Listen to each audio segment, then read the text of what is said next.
अस्सलाम वालेकुम। मेरा नाम डॉक्टर अफरोज़ है। जिस तरह कि हर बार हम किसी एक इम्पॉर्टेंट टॉपिक पर बात करते हैं, आज हम जिस टॉपिक पर बात करेंगे वो बहुत ही कॉमन है और उसका जो टॉपिक है जो आज का हमारा वो है स्टमक अल्सर्स यानी कि मैदे में हमारे ज़ख़म। अब जो स्टमक अल्सर्स होते हैं हमारी बॉडी में, गैस्ट्रिक अल्सर्स जो होते हैं ये 2 तरह के होते हैं और ये उसी जो इनको डिवाइड इस तरह किया हुआ है कि ये जहाँ-जहाँ होते हैं। अब इनकी 2 टाइप्स हैं जिसमें से एक गैस्ट्रिक अल्सर है यानी कि जो मैदे में ज़ख़म है और दूसरे होते हैं स्मॉल इंटेस्टाइनल अल्सर्स, ये हमारी छोटी आंत के पहले हिस्से में पाए जाते हैं।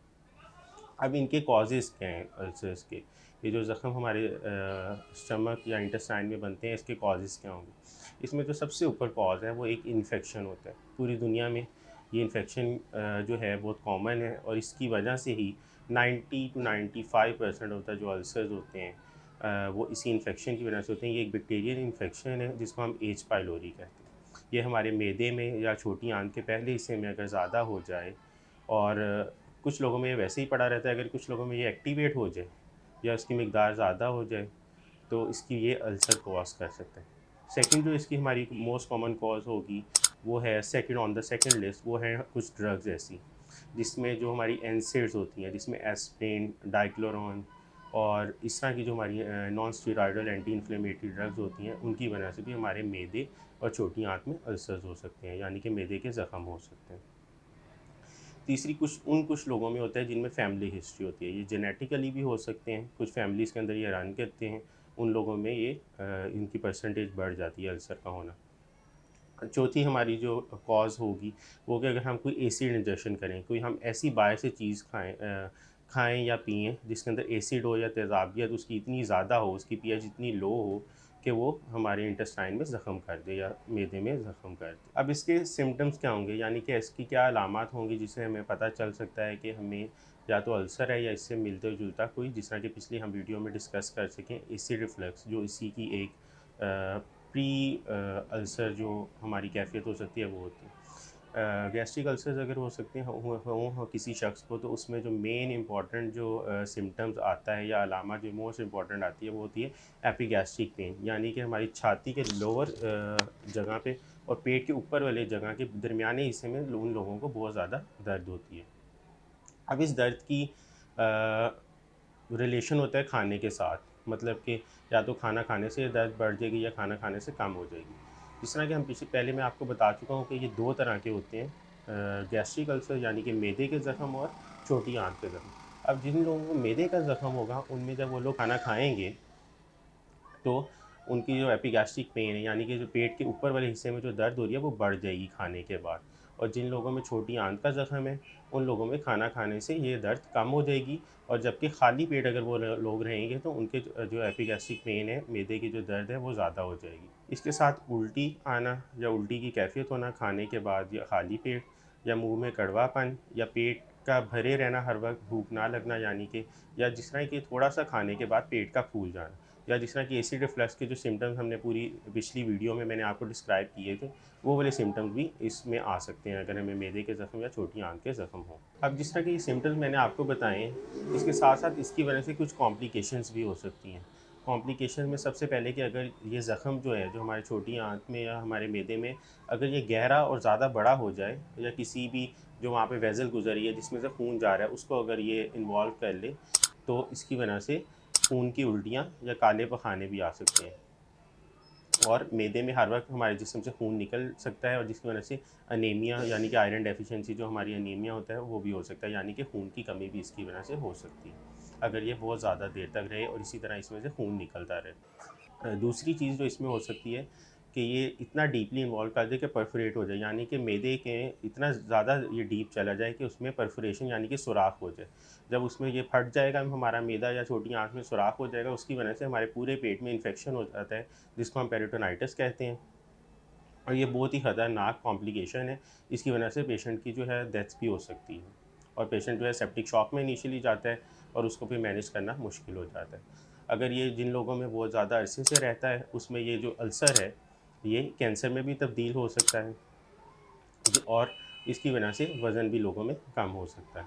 अगर ये अल्सर बहुत ज़्यादा देर रहे, इसकी वजह से छोटी आंत या मैदे की ऑब्स्ट्रक्शन भी हो सकती है। अब इसका डायग्नोसिस या तशख़ीस किस तरह कर सकते हैं? मेनली जो इसकी तशख़ीस होती है और डायग्नोसिस होती है वो आपका डॉक्टर जो है वो आपकी हिस्ट्री और आपके सिम्टम्स देख के करता है। और 80 to 90% जो गैस्ट्रिक अल्सर या इंटेस्टाइनल अल्सर्स होते हैं वो हिस्ट्री की बेसिस पे डायग्नोज हो जाते हैं। इसमें हिस्ट्री में वही चीज़ें इंपॉर्टेंट है जो आपके सिम्टम्स होते हैं कि आपकी दर्द कहाँ पर हो रही है, दर्द का ताल्लुक खाने पीने से है या नहीं है, और खाने पीने से कैसे दर्द का ताल्लुक है, पखाने में खून आ रहा है नहीं आ रहा, उल्टी के साथ खून आ रहा है और उसकी वजह क्या है, और दवाई की आपकी पहले आपको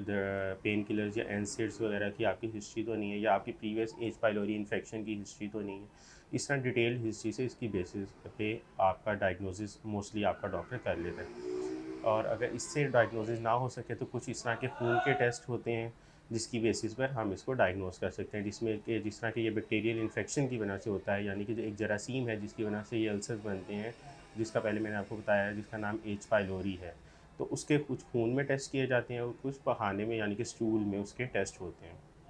एक टेस्ट होता है यूरिया ब्रेथ टेस्ट, उसकी बेसिस पे भी इसका डायग्नोसिस हो सकता है, लेकिन जो इसका जो डेफिनेटिव 100% जो इसका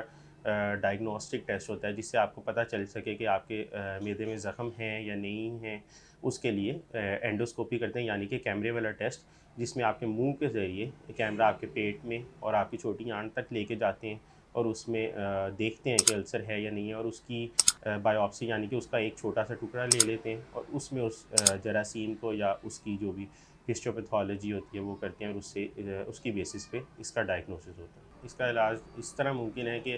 इनिशियली हमें अपने पेशेंट अगर खुद कोशिश करे तो इसका इलाज में मदद मिल सकती है, जिसमें सबसे पहले डाइटरी मॉडिफिकेशन है। डाइटरी मॉडिफिकेशन में मिर्च मसाले वाले खाने कम खाएं, तली हुई चीज़ें कम खाएं, फिज़ी ड्रिंक्स का इस्तेमाल कम करें, यानी कि ये जो कोल्ड ड्रिंक्स होती हैं, कैफिनेटेड ड्रिंक्स यानी कि चाय कॉफ़ी इनका इस्तेमाल कम कर दें। इसके साथ साथ एच पाइलोरी का असल में जो ट्रीटमेंट है वो थोड़ा लंबा चलता है। ये एकदम जो हमारे ज़ख़म होते हैं मैदे या छोटी आंत में वो एकदम जल्दी ठीक नहीं होते, इसके लिए 6 महीने से साल लगते हैं।